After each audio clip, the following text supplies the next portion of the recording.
That's the bedrock of what makes America, America. In our best days, we can feel the vibrancy of America's communities, large and small. It's when we see that new business opening up downtown. It's when we go to work in the morning and see everybody else on the block doing the same thing. It's when our son or daughter calls from college to talk about which job offer they should take, and you try not to choke up when you hear that the one they like best is not too far from home. It's that good feeling when you have more time to volunteer to coach your kid's soccer team or help out on school trips. But for too many Americans, those kind of good days are harder to come by. How many days have you woken up feeling that something really special was happening in America? Many of you felt that way on Election Day 4 years ago. Hope and change had a powerful appeal. But tonight, I'd ask a simple question. If you felt that excitement when you voted for Barack Obama, shouldn't you feel that way now that he's President Obama?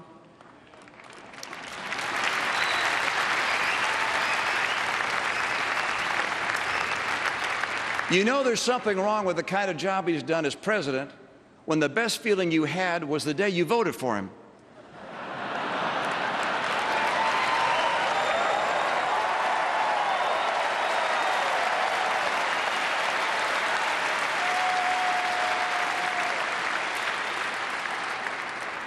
The president hasn't disappointed you because he wanted to.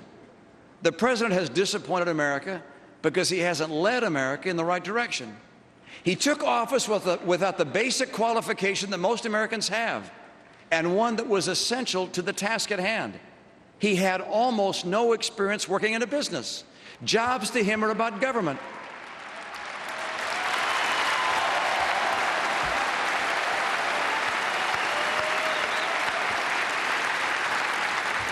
I learned the real lessons about how America works from experience.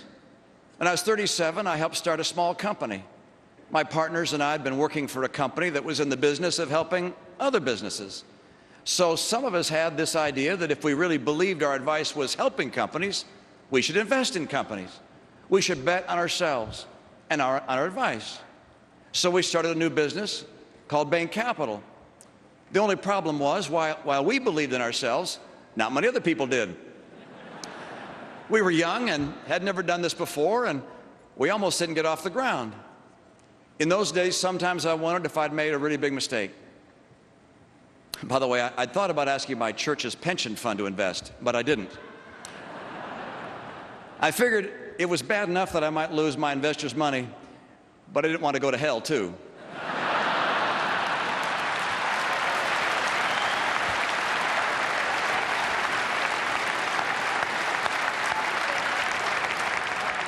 Shows what I know.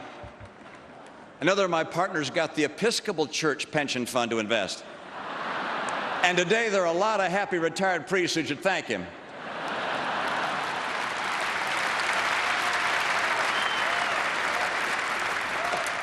That business we started with 10 people has now grown into a great American success story. Some of the companies we helped start are names you know and you've heard from tonight. An office company called Staples, where I'm pleased to see the Obama campaign's been shopping.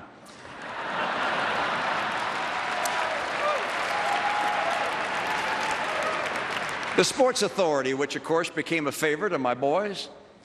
We helped start an early childhood learning company called Bright Horizons that First Lady Michelle Obama rightly praised. And at a time when nobody thought we'd ever see a new steel mill built in America, we took a chance and built one in a cornfield in Indiana.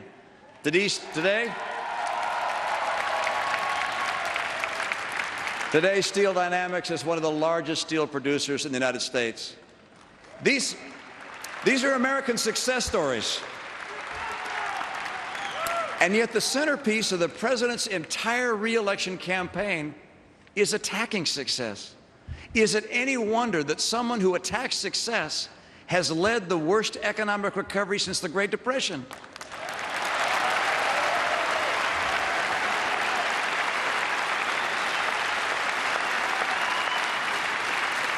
In America, we celebrate success. We don't apologize for success.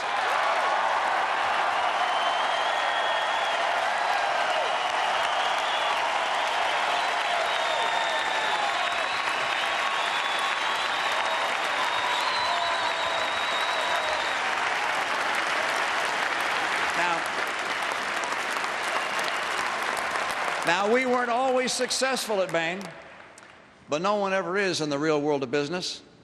That's what this president doesn't seem to understand. Business and growing jobs is about taking risk, sometimes failing, sometimes succeeding, but always striving. It's about dreams. Usually it doesn't work out exactly as you might have imagined.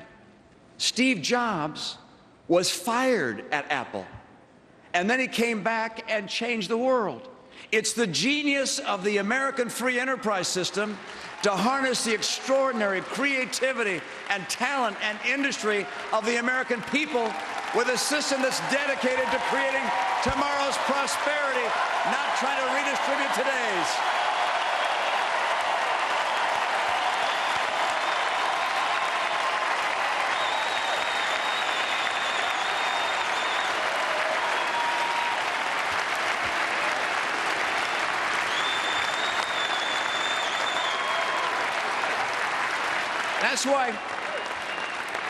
That's why every president since the Great Depression who came before the American people asking for a second term could look back at the last 4 years and say with satisfaction, you're better off than you were 4 years ago, except Jimmy Carter, and except this president.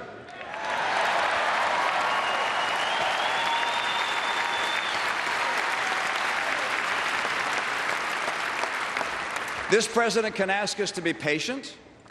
This president can tell us it was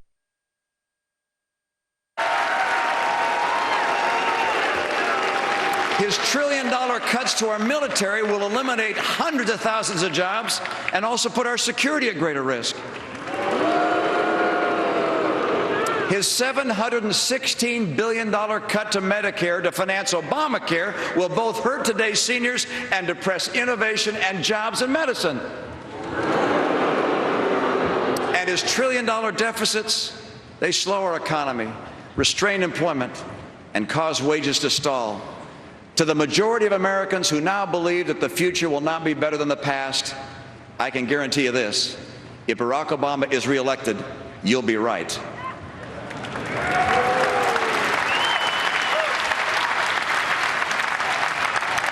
I'm running for president to help create a better future. A future where everyone who wants a job can find a job. Where no senior fears for the security of their retirement. An America where every parent knows that their child will get an education that leads them to a good job and a bright horizon. And unlike the president, I have a plan to create 12 million new jobs.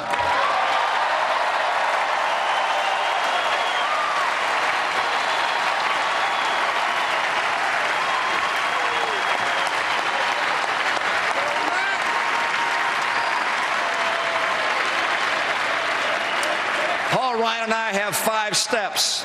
First, by 2020, North America will be energy independent by taking full advantage of our oil, our coal, our gas, our nuclear, and our renewables.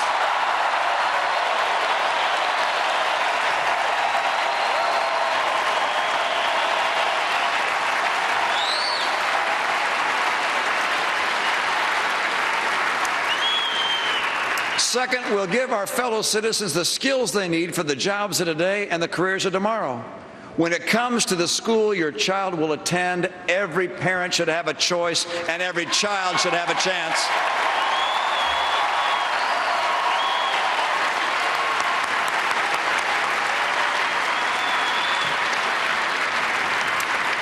Third, we'll make trade work for America by forging new trade agreements. And when nations cheat in trade, there will be unmistakable consequences.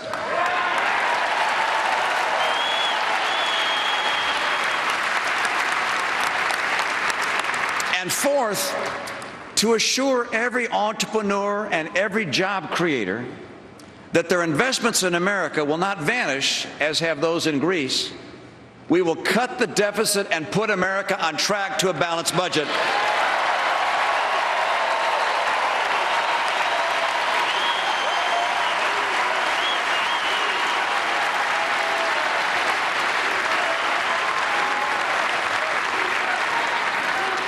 And fifth, We will champion small businesses, America's engine of job growth. That means reducing taxes on business, not raising them. It means simplifying and modernizing the regulations that hurt small business the most.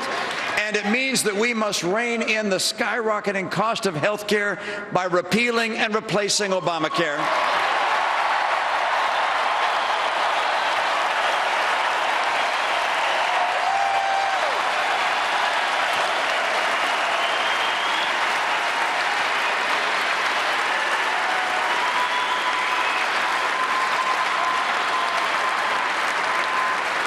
Today, women are more likely than men to start a business. They need a president who respects and understands what they do. And let me make this very clear. Unlike President Obama, I will not raise taxes on the middle class of America.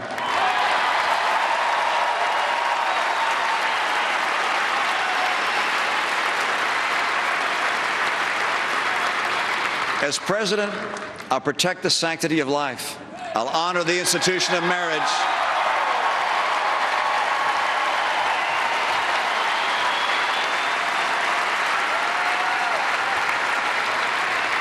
And I will guarantee America's first liberty, the freedom of religion.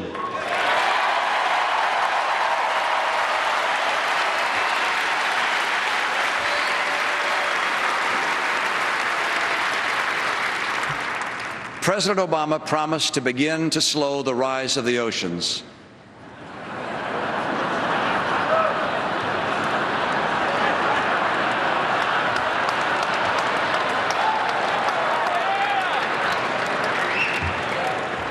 And to heal the planet.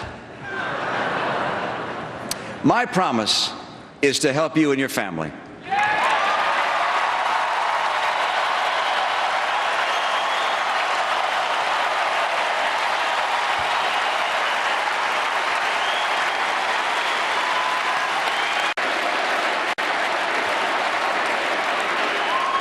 I will begin my presidency with a jobs tour. President Obama began his presidency with an apology tour. America, he said, had dictated to other nations. No, Mr. President, America has freed other nations from dictators.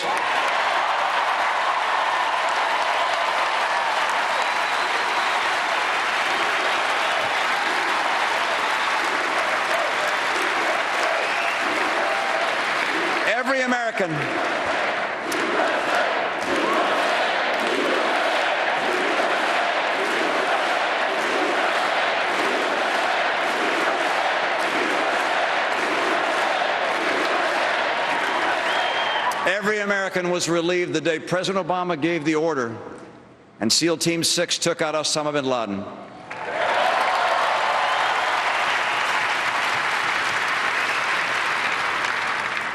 On another front, every American is less secure today because he has failed to slow Iran's nuclear threat. In his first TV interview as president, he said we should talk to Iran.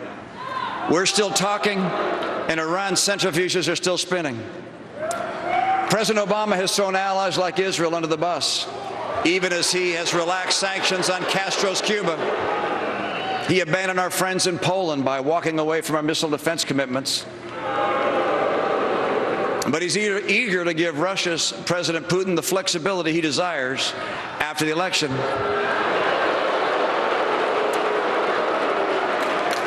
Under my administration, our friends will see more loyalty, and Mr. Putin will see a little less flexibility and more backbone.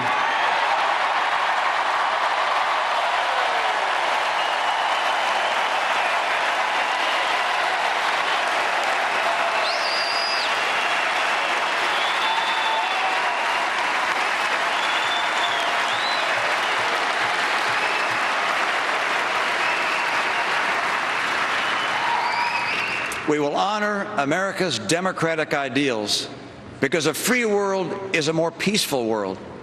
This is the bipartisan foreign policy legacy of Truman and Reagan, and under my presidency, we will return to it once again.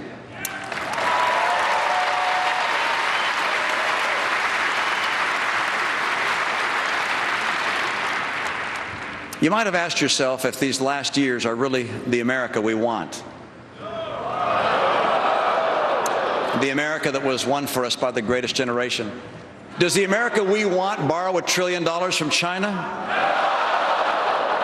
Does it fail to find the jobs that are needed for 23 million people and for half the kids graduating from college? Are those schools lagging behind the rest of the developed world? And does America that we want succumb to resentment and division among Americans? The America we all know has been a story of the many becoming one, uniting to preserve liberty, uniting to build the greatest economy in the world, uniting to save the world from unspeakable darkness. Everywhere I go in America, there are monuments that list those who have given their lives for America. There's no mention of their race, their party affiliation, or what they did for a living.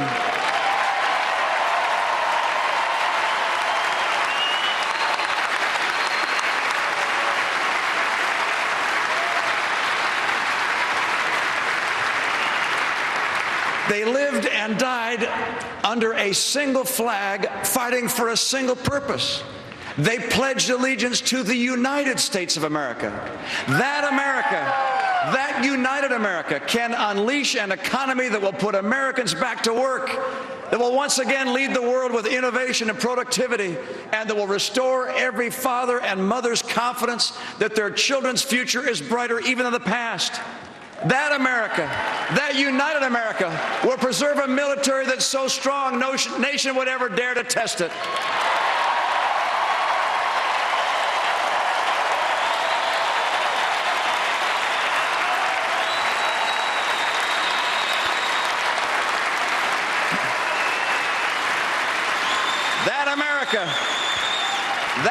That united America will uphold the constellation of rights that were endowed by our Creator and codified in our Constitution.